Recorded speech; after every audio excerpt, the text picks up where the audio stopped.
In the last video, which I'm going to put right up there, I think that's where it goes. I went and I showed you how to read spark plugs, on a basic high level to see if there was anything amiss inside your engine. Get it? It's a joke there. On mine, I discovered that 7 of the 8 are alike. And honestly, on a V8, you want 8 of 8 to be alike because that makes it run better. So now we're going to kind of figure out why that plug did what it did.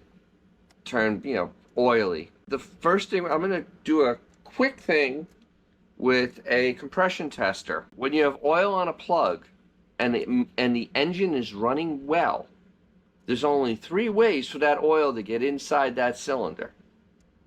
Either it's coming up through the rings,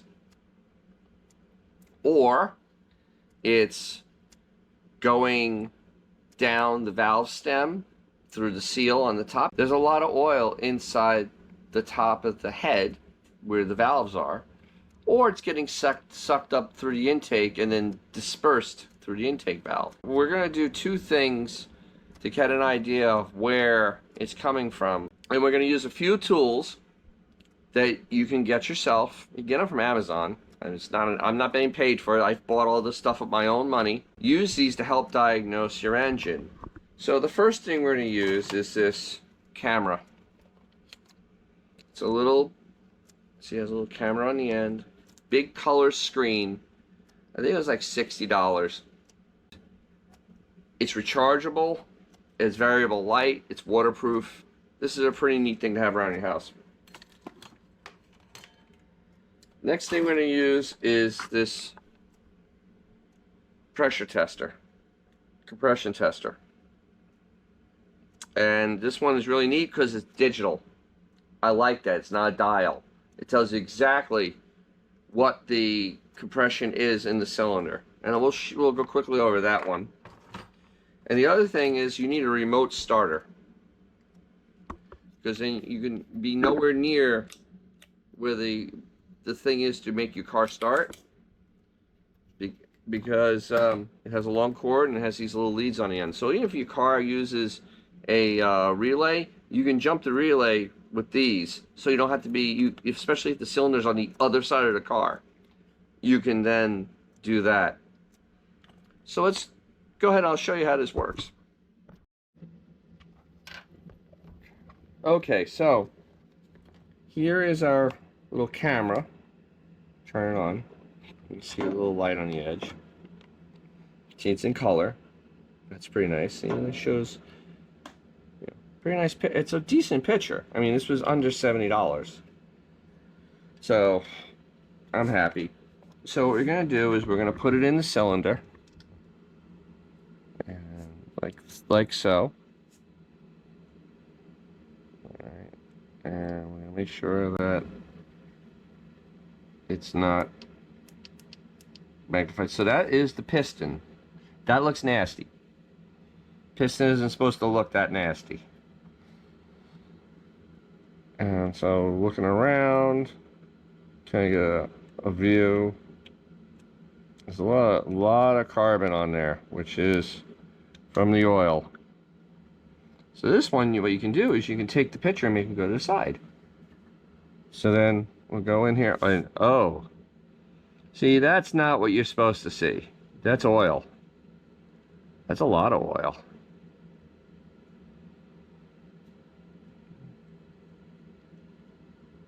Ew. And it's a little disorienting, but there's the piston again. There's the top of the cylinder.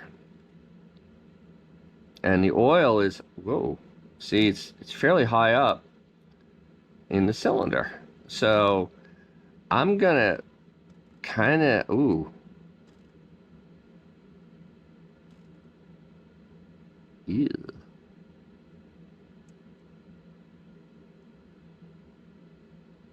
So we're gonna do a compression test on this anyway, but I have a feeling I think I know where it's coming from, because that oil is up awful high, and a lot of it. That's a lot of oil. So So you kind of turn it around in there and kind of try to see as much of the cylinder as you can. So there we have a track there of oil. There's the piston. And up there is the top of the combustion chamber, and it's greasy. Yeah. Okay. So we're going to do a compression test just because we should. So we'll move on to that. Okay, so the remote starter. On Chryslers, it's fairly easy because they put their relay right here. And usually, in the old days, I would just take a screwdriver and jump across it, but I don't want to be standing next to it because my cylinder is on the other side. So you hook up both leads on there, like that, and you pull this trigger.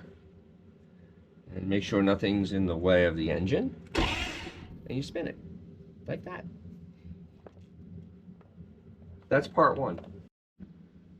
Okay, the way the compression tester works is there's an adapter that goes in the spark plug hole, then there's a hose that twists in, and then you have the actual gauge, which then uses like a compressor, air compressor fitting, and you put it on there, and you go like that, and you lock it in.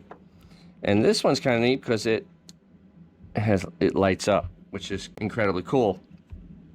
And you'll see now why we had to use that remote starter, because we're standing all the way on the other side of the car. So now this is a cold, and I'm doing this for diagnostic, so this is like for an oil leak. This isn't about a running issue or whatnot. So I'm doing it cold. Now, to find a real health of an engine, you'd want to do it hot, like full operating temperature, pull the plugs out. You'll get a higher reading because everything is expanded, and I'll let you know how everything is working together inside the cylinder, which is, you know, the piston rings, the cylinder wall, the valves. It gives you a really good indication. So let's spin this over and see what you get.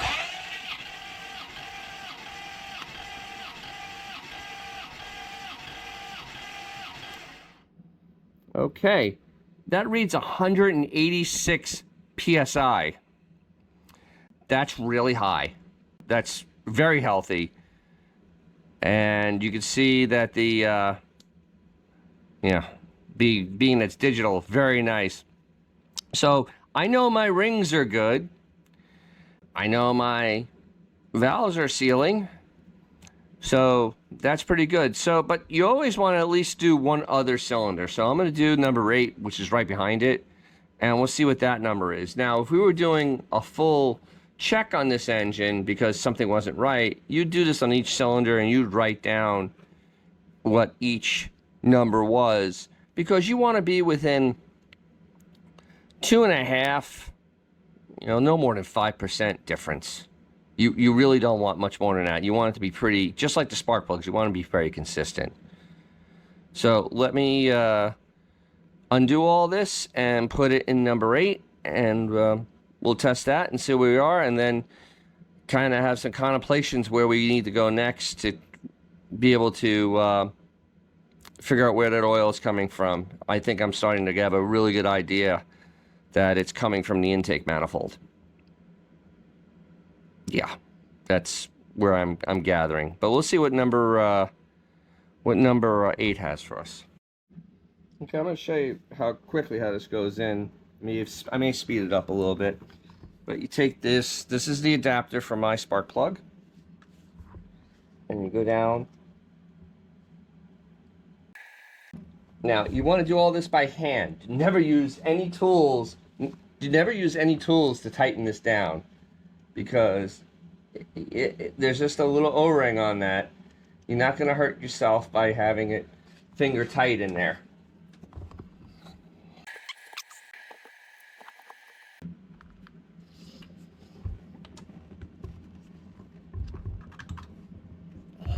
Okay. We're set. Okay, it's good and tight.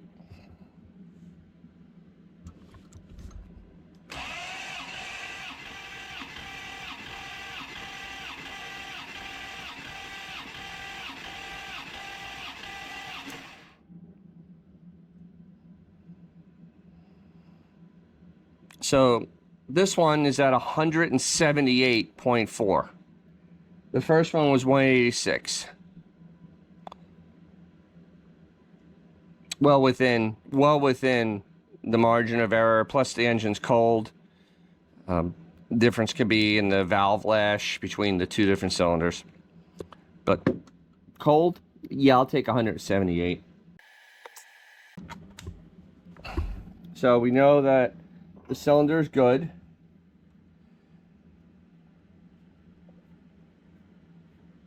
And you just unscrew it like that. It comes out. Very simple. See, it has a little O-ring on there. Now, it's always important. I know it's kind of crazy the way I did that, but it's always important when you do that type of test that you have as much air come into the engine as humanly possible. So you open the throttles all the way. They're opened all the way on the other side. And then you hold open the choke, and if there's a secondary door, you hold that open also to make sure that as much air as humanly possible will get sucked in, because you can see that those are pretty open. You can see the throttle plates are all open. Okay, so we've checked the compression. Now we're going to check vacuum, because we see the compression is good. So now we're going to try to eliminate if it's the valve seals, or if it's the intake manifold gasket. And getting intake vacuum will let us know if there is an air leak between the cylinder and the intake manifold and the valley underneath it. So it's really simple. Just need a vacuum gauge, which is that, and a good vacuum source. And on a Chrysler and a lot of other cars, you have the valve that's on your power brakes. This is a really good one because it's directly into the manifold. You don't have to worry about it being ported, which just means that it opens up later, like your vacuum advance, which is that one right there. So let's get this car started and get a reading. So let me crank her up and we'll go from there. Okay, it's a little loud, but I'm going to show you something. And I'm going to try fixing this the easy way, or we're going to have to pull the intake off. That is not supposed to be happening. It's dancing up and down. That is from that cylinder.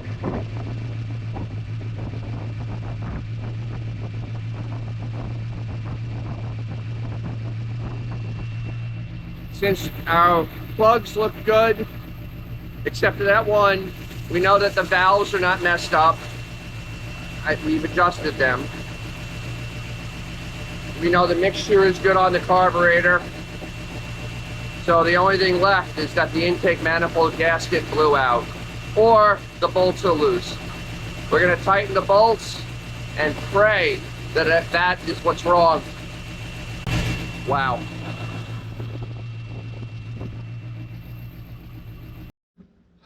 Well, there you have it. A good way to diagnose oil in a cylinder, doing the process of elimination.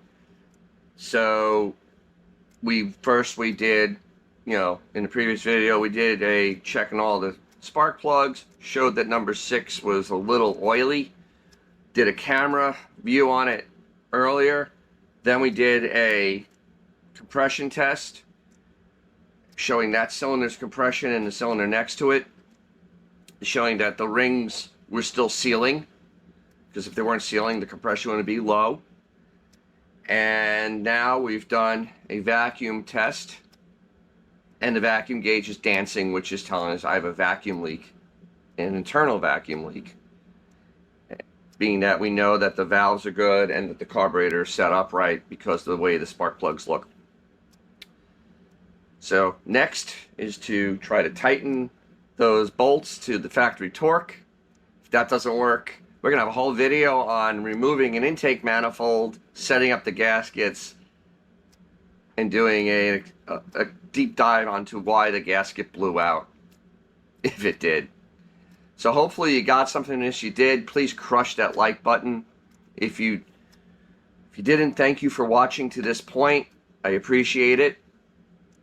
If you want to see more stuff on classic cars, both new classic and old, and stuff on, you know, newer cars that are coming out, because we all have to live with new stuff coming out, you know, subscribe.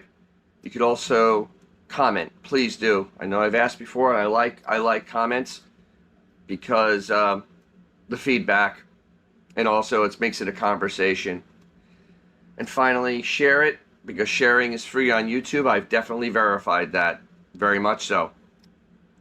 And as always, if you have an old muscle car or classic or something kind of cool, take it out, because you'll make someone's day, including your own. I'll catch you down the road.